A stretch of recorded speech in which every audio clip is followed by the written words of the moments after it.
Okay, so this time we will proceed to the area that is enclosed by a curve and the y-axis.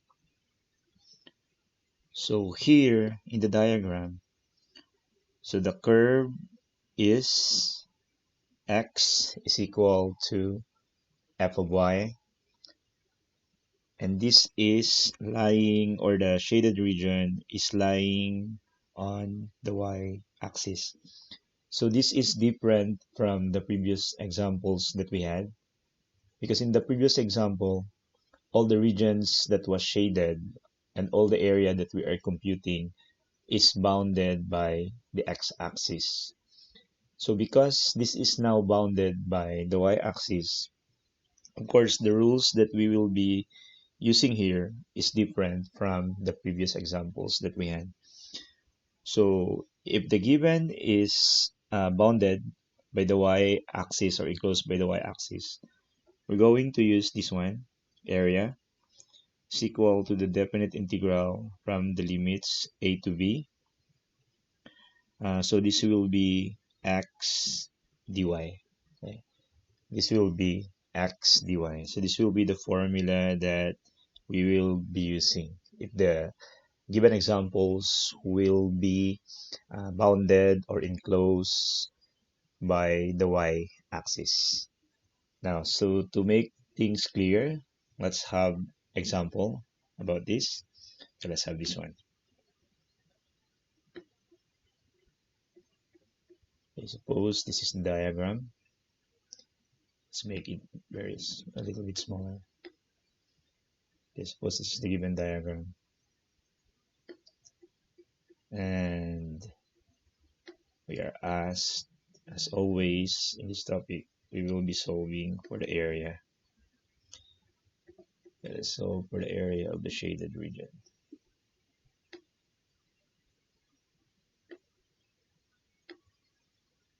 Okay, find the area of the shaded region. Okay, for example, this is the problem. So let's put some markings here so we will not be confused. Okay, that's the boundary. Now, suppose the question is find the area of the shaded region.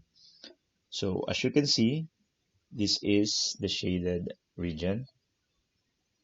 So this is located on the y-axis.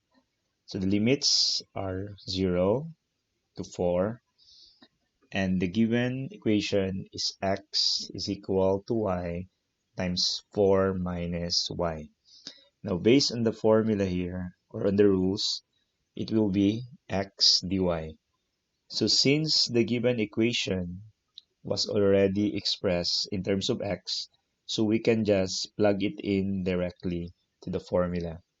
Okay, so we will have, going to have here, area is equal to the definite integral from 0 to 4 of y times 4 minus y. So this will be dy. So in the previous example, that is dx because we are having the excess. Okay. Now, so we cannot integrate it. So we need to expand first. We're going to distribute. So we're going to have a definite integral of from 0 to 4 of 4y minus y squared dy. Okay, let's start to integrate. We're going to integrate this. We're going to have, so just use a bracket. So integration of 4y. So that will be 4y squared all over 2. Integration of y squared, that will be y cubed all over 3. So limits 0 to 4. Let's simplify. So we're going to have here 2y squared minus y cubed all over 3. I think this will be okay. We will just do the substitution. Okay, next thing to do. So we're going to have, so f of b minus the f of a. So let's just write our limit here. So a is 0 and the b is equal to 4. So let's start to substitute. So that becomes 2 times 4 squared minus 4 cubed over 3. Close. Now, let's substitute the a, which is 0. So as you can see, this is 0. This is 0. So we're going to substitute 0 here. That will become 0. We're going to substitute 0 here. That will also become 0. So therefore, we can say that the right side will be, or the f of a will be equal to 0. So to save time, we can just express it like that. Now, let's try to evaluate the left side. So we can use our calculator because it's allowed. It's allowed in the AS level to use your calculator. So we're going to evaluate it. This will give us 10 and 2/3.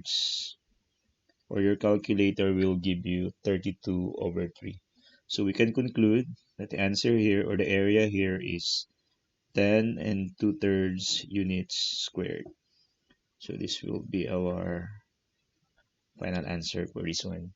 So just remember that if the given area is bounded, okay, if the given area is bounded on the y-axis, we will be making use of the formula definite integral from a to b of x dy. On the other hand, based on the three examples that we had, if it's bounded with the x-axis, so we will be having y dx. Okay, so that's it.